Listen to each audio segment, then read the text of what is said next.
When I was a kid, I always wanted a fish, and my mother would never let us have pets. And when we went to the fun fair, she'd always say, whatever you do, don't win a fish. And of course, by putting a ping pong ball in the right jar, we always came home with a fish in a carry bag, and we were never allowed to keep it. I have a new neighbour, and he's just built himself a pond, and it's got huge fish in it. So we're going to go and see it, and he's going to tell us a little bit about his pond. Do you like my jasmine, by the way? But it's taking me ages to grow that, and it smells beautiful. I wish you could smell it. So first of all, we've got to go through the jungle there and go and see Ryan.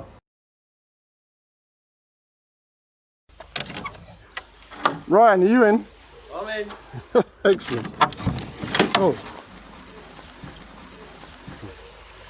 Right, here's Ryan. How's it going? And Ryan's fish pond. Look at this. That's pretty amazing, isn't it? Lockdown pond. Lockdown pond, yes. Now, when you said, Ryan, that you were going to build a pond, I was expecting a pond. Small pond. Yeah, something about 4 foot wide and 3 inches deep. But you've actually recreated Lake Constance with Niagara Falls attached to it. It's quite amazing, isn't it? Was it going to be this big from the beginning? No. Every time I come out with the shovel, it got a bit deeper, Yeah. a bit wider, until I couldn't go any wider. I'd like to have gone bigger. She wasn't happy. So that's as far as we got with that. But I'm happy with it. Perfect for the size of the garden. Now, how long did this take you to build? 8 weeks. I think it was 8 weeks in total, start to finish. From the first shovel that lifted up the slabs here, the old patio slabs that was there. My little girl put the shovel in. When was it? I think it was dead on 8 weeks before it was finished. So, how much water does it hold? Holds 6,500 litres, I think it is. Crikey. Is that Evian? That is Evian, yeah, only the best. Only the best? Yeah. And how many fish can you sensibly fit in there? All depends on my filters at the minute. I'm not an expert by far, but apparently the bio filters I've got need a little time to mature, and the longer they are in there, the less feed going in as such, then they'll be able to cope with more fish, more poop. Yes. So that's the idea on that one. So at the minute I'm sticking with what I've got. So I had a bunch of fish that I bought for someone, very good deal. So I've just put them in, and some small common mirror carp that I've had in the tank, which I've grown on from 20mm or something like that, tiny things. And they're now at a good size. So I'm going to stick with this for the minute. What sort of fish are they? They're mainly koi, but I've got common and mirror carp, and I've got one big brown, like a butterfly goldfish. Pretty good. What's the difference between a koi carp and a mirror carp? Scale pattern. The common carp is just full of little scales all the way along it, and the mirror carp have they look like little apple segments, Yeah. split all the way down. So the scales in lines, patches, sort of starbursts here and there. They're my favourite. Yeah. They're the pretty ones. So it really is just a question of the colours on them, and that's it. That's the only difference. Yeah, the common will all be the same sort of colour, but Yeah. you will see them once the water's a bit clearer than what it is now. You will see the scale pattern when they're bigger and they come up, and they're pretty fish. And I'm guessing that common carp don't go for as much as a nice koi. But I'm a fisherman, alright, so I love me common and me mirror carp, so they're always going to be in there. So it's an equal opportunities pond. Yeah, that's it. We don't discriminate there. Fish went in relatively early. I should have left the pond a lot longer for the filters to mature. The guy was selling his fish because he was moving, and I couldn't turn down a really good deal for these fish. I got these fish for the price of less than one of them, so I've done really well. So they had to go in, which has caused me a few problems with the bubbles on the surface, where there's something not quite right in the water. All the parameters are fine, but still a bit frothy on the top. Basically in here I've got filter wall on the top, which is what gets replaced every day or two, to be honest with you. Because as you can see, this went in last night, and that's how much it takes out. So what we're looking at there is what the fish had for breakfast. Yes, that's it, pretty much what they've had to eat. Underneath I've got another couple of different size filters, and if I show you the stone underneath that, it's full of that. all the way down, which should hopefully apparently harvest some good bacteria to help. What is that? That is a crystal, I forget what it's called. Meth? No, it's not crystal meth. I wouldn't be in there if it was. Mind you, it costs as much. I forget what it's called. I'll get back to you with that one. Okay. But I know it's limited expensive.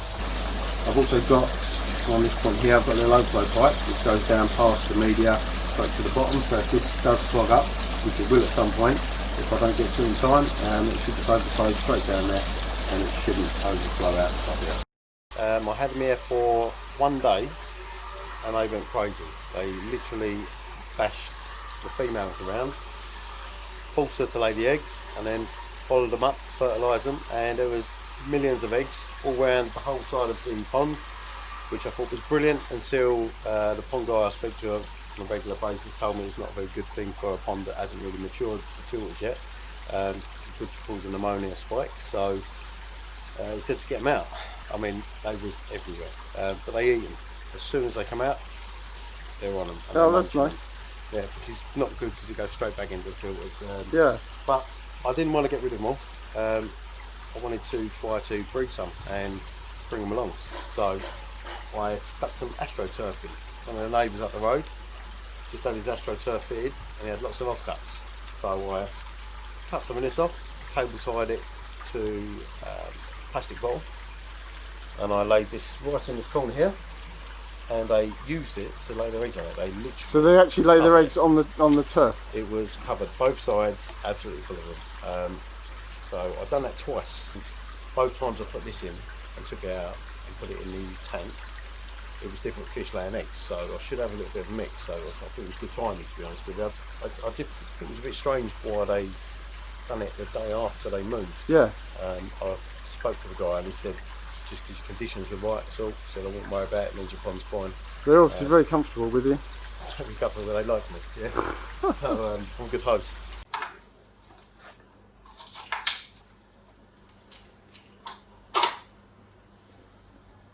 So what do you call baby koi? Hatchlings. Hatchlings. What's the difference? Well, they fry? We're fried, yeah. So basically these are they're in the hatchlings stage of it, they're tiny. Fry, you can buy koi fry, they're usually sort of 3-4 times the length of this when they're tiny. They usually, places will box them up in like up to 1,000 of them and send them to you. Crikey. So you can get 1,000, and in that 1,000 you'll be probably lucky to get 2 really quality koi. This is a second-hand tank I bought for about 70 quid. Got a while back because I was going to put some chocolate fish or something in, I'm not sure. I've got another small one behind, just 260 litres this one. And last minute it had to be a koi fry tank. So it's a nursery? Yes, that's it. It's just turned into a nursery in a minute. The whole idea of koi is, baby kois, you only choose the ones you like. If you have too many, then they're not all going to go in your pond eventually. You've got to cull them. Horrible word, but you've got to cull them. So you've either got to give them away, or find someone who will take a lot off your hands in one hit for a cheap price, or maybe some fish food or something, which is something I'll find out down the line. I think it's all going to depend on the colours. If they come out a beautiful colour and people want them, then they'll be worth a little bit more money, and then I might get myself a big, another big tank and stick it in the garden somewhere where she can't see it. And then grow them on a little bit bigger. So obviously the bigger they are, the more money I can make from them. And if it does work out something good to do, I'll do it every year. I'm trying to figure out the best way to separate the brine shrimp from the eggs at the minute, which I haven't had much joy with. It's only the second time I've done it because I only bought some the other day. And I'm just checking to see, so I've left my torch down the other end. There's some in there, but there's not a lot. It still needs a bit longer. I mean, and to be honest, I don't think the stuff I bought was excellent.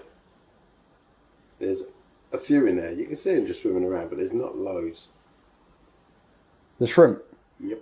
And what are they for? Now for the little baby koi. It's supposed to take 24 hours to hatch them, which they have. You can see some in there, but it's just not enough really. So we're seeing mostly shells now? Mostly shells by the looks of that. They was in last night, so they're going to need a little bit longer. Just wanted to check whether there was anything in there that we could have fed now. But I don't think they're ready yet.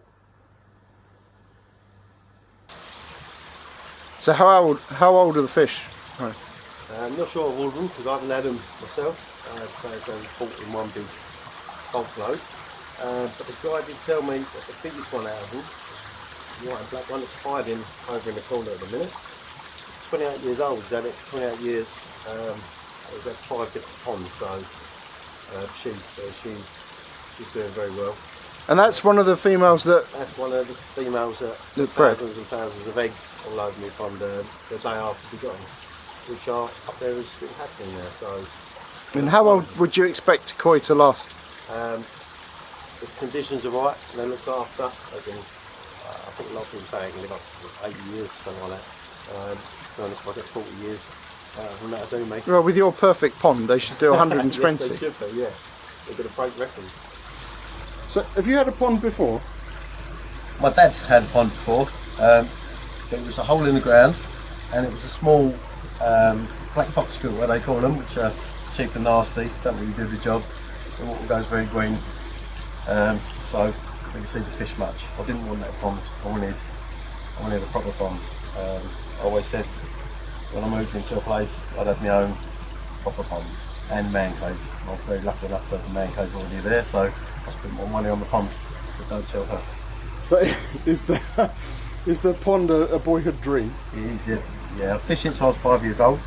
I've always wanted fish, always had tanks, but this is just upscaled it a little bit more. So a lot of time, effort, vision went into this, which Emily couldn't see until the end, when she was happy now. There's a few ups and downs along the way. So is the pond the sort of size that you're expecting, Emily? No, he keeps surprising me with the things that he's doing, but I couldn't envisage it being anything like what it is. But... Surprising in a good way, I'm assuming. Yeah, of course. But yeah, it's amazing what he's done. Definitely, wouldn't change a thing. No.